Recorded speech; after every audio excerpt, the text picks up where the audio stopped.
Hi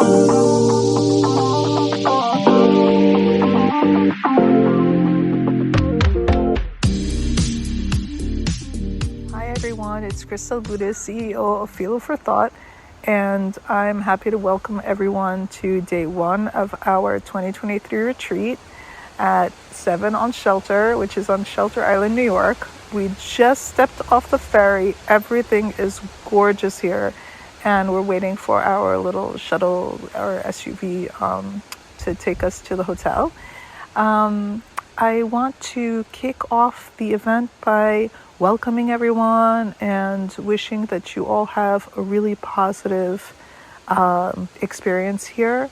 So joining me today are several individuals who are professionals in education or educational administrators in nonprofit initiatives that are in New York, New Jersey, and the surrounding areas. So welcome. It's just a really quick hello, and just wishing you all well. I hope we'll get a few emails about different questions during the weekend. The goal of this weekend really, is to just really detach from our computers right before school starts, to reconnect with nature, to reconnect with one another as professionals in the same industry, with the goal of educating and helping the next generation to find their goals, to find their drive, to find what really motivates them, and in doing that, to really reconnect as professionals with what motivates us to help the next generation. All right, signing off. Bye. Hi everyone, this is Crystal Buddha, CEO of Fuel for Thought. Today we're going to talk about a very important lifestyle habit that it's essential each person develop in order to maintain a healthy, balanced state of mind. So, as a lot of you know, I talk a lot about Aristotle in previous publications, and particularly the 5 aspects of the human being: the spiritual, physical, social, intellectual, and psychological. The concept of balance involves all 5, and it engages at all 5 levels.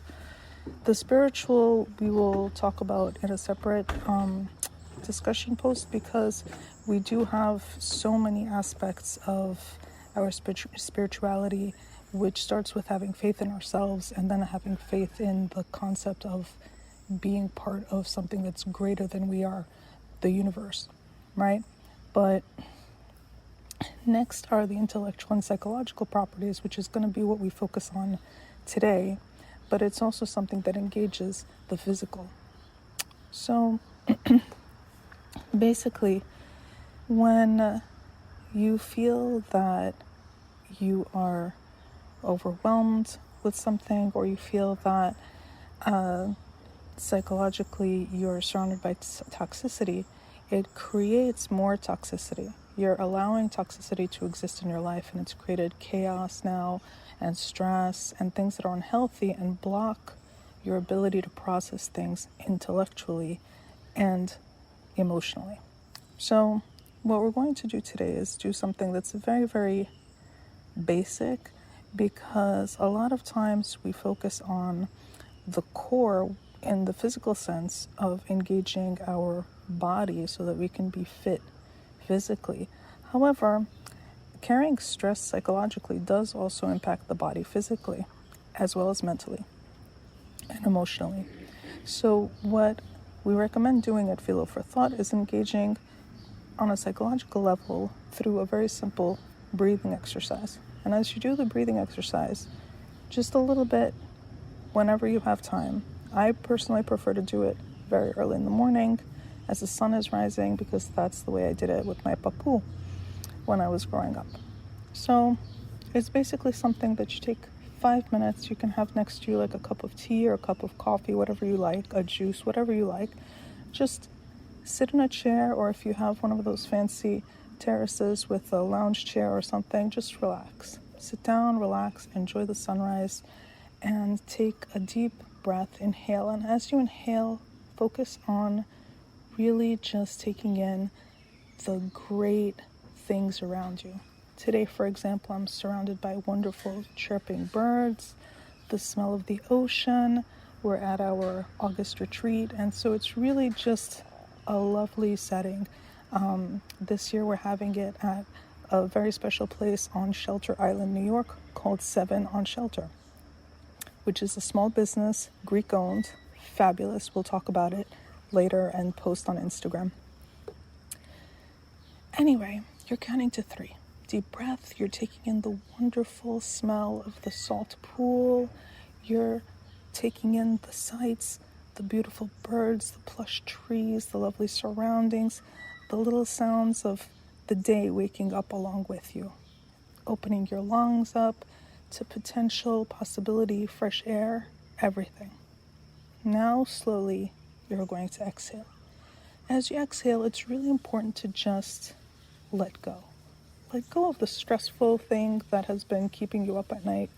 Let go of the thing that you wake up in the morning thinking about that's going to ruin the whole rest of your day. Just let go. All right? Has it not happened yet? Try again. Deep breath in. 1, 2, 3. Hold it.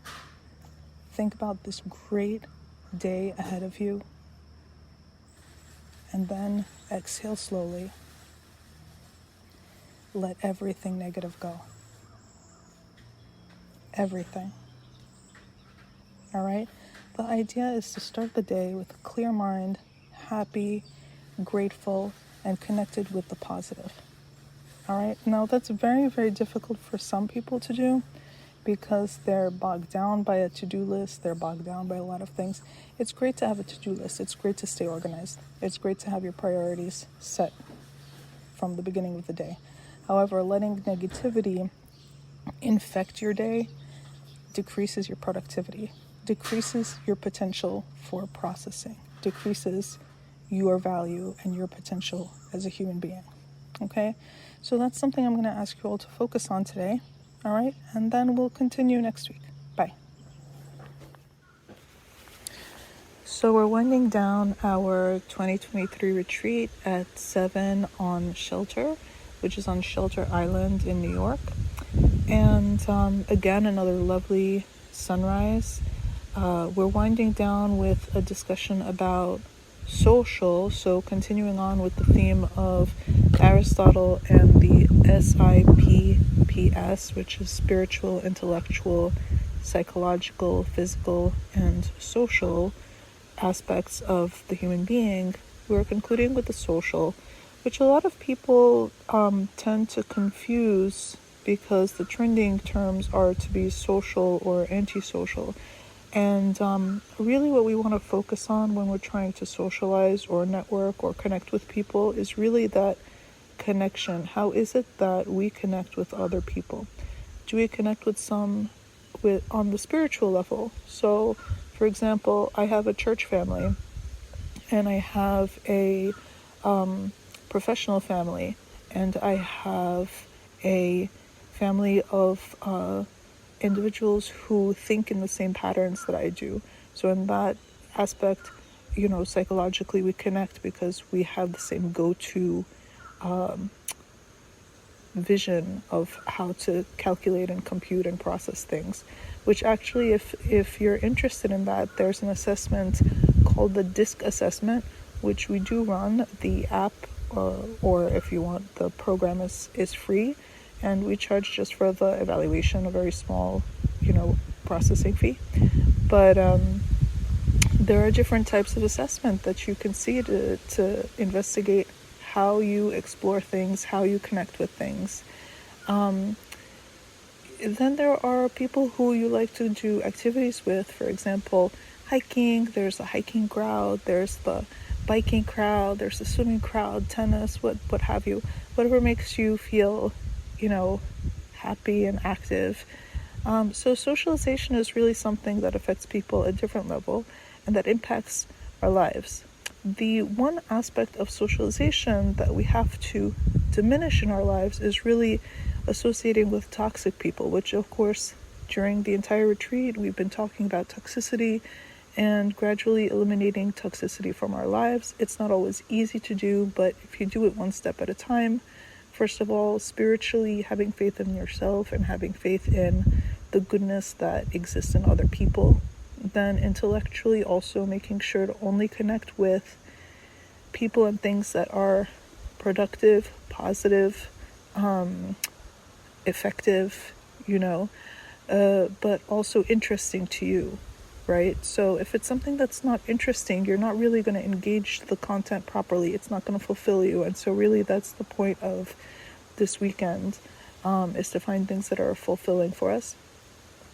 Next, psychologically, if you socialize with people who you find toxic, there's no benefit to you. You're creating a lot of noise in your life for no reason. You're creating a lot of blocks and obstacles at so many levels. So really, when you socialize, make sure to keep things positive, make sure to keep things effective moving forward, etc. All right. Also, as I tell a lot of young people, you can't be friends with everybody. Not everyone is going to be friends with you. Not everybody wants to hear what you have to say. And that's fine. You don't have to be friends with everyone 24/7. And a lot of young people especially put a lot of pressure on themselves because they're either looking for a job or they're people pleasers by nature, and so it creates anxiety. Try very hard not to be anxious. I know that we can't always dictate how we react to things, but try not to take it personally. Some people are in fact very antisocial and don't like to interact with other people and keep things in their world very, very narrow. And that's not your fault and it's not your problem to deal with, right? Just try to work on yourselves and keep that initiative moving forward. Okay, that said, I'm going to let you guys go, and hopefully we'll all have a great start to the fall semester. So I'm wishing you all well, especially those who are transitioning to graduate school, law school, new jobs, etc. Congratulations and good luck. Bye.